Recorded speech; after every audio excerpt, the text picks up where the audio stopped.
রবিবার মানে চিকেন বা মটনের ঝোল। আজকে বানাবো সবজি দিয়ে চিকেনের ঝোল। সবজির মধ্যে আলু, গাজর, পেঁপে আর মটরশুঁটি নিয়ে নিয়েছি আর নিয়েছি চিকেন। মশলার মধ্যে এখানে ফোড়নের জন্য নিয়েছি গোটা গরম মশলা আর গোটা গোলমরিচ থেতো করে। এখানে দেখো আদা রসুন বাটা, জিরে গুঁড়ো, ধনে গুঁড়ো, হলুদ গুঁড়ো আর অল্প একটু কাশ্মীরি লঙ্কার গুঁড়ো একসঙ্গে জল দিয়ে গুলে রেখেছি। দেখো সবজির ভাজবো, এখানে কড়া বসিয়ে দিয়েছি। দেখো সবজি দিয়ে ভেজে নিচ্ছি। সবজি ভাজা হয়ে গেছে তুলে নিচ্ছি। এর মধ্যে আরেকটু সরষের তেল দিয়ে ফোড়ন দিয়ে দিলাম। ফোড়ন দেওয়ার পর এখানে পেঁয়াজ কুচি দিয়ে ভালো করে পেঁয়াজটা ভেজে নিলাম।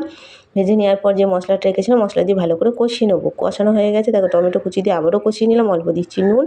তো আমি এখানে কাঁচা লঙ্কা ব্যবহার করেছি, তোমরা যেমন ঝাল খাবে সেরকম ব্যবহার করবে। দেখো চিকেন দিয়ে দিলাম। চিকেন দিয়ে আবারও ভালো করে কষিয়ে নিচ্ছি। চিকেন দিয়ে কষানো হয়ে গেছে।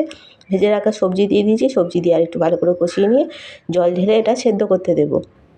একটু ভালো করে সেদ্ধ করে নেব। সেদ্ধ হয়ে গেলে এর মধ্যে ধনেপাতা কুচি আর গরম মশলা গুঁড়ো ছড়িয়ে নামিয়ে নেব। দেখো যখন জ্বর মুখে ভালো লাগবে না তখন এই সবজি দিয়ে ঝোলটা বানিয়ে খেয়ে দেখো। রেসিপিটা ভালো লাগলে লাইক, কমেন্ট, শেয়ার করে আর চ্যানেলটা সাবস্ক্রাইব করে আমার পাশে থেকো।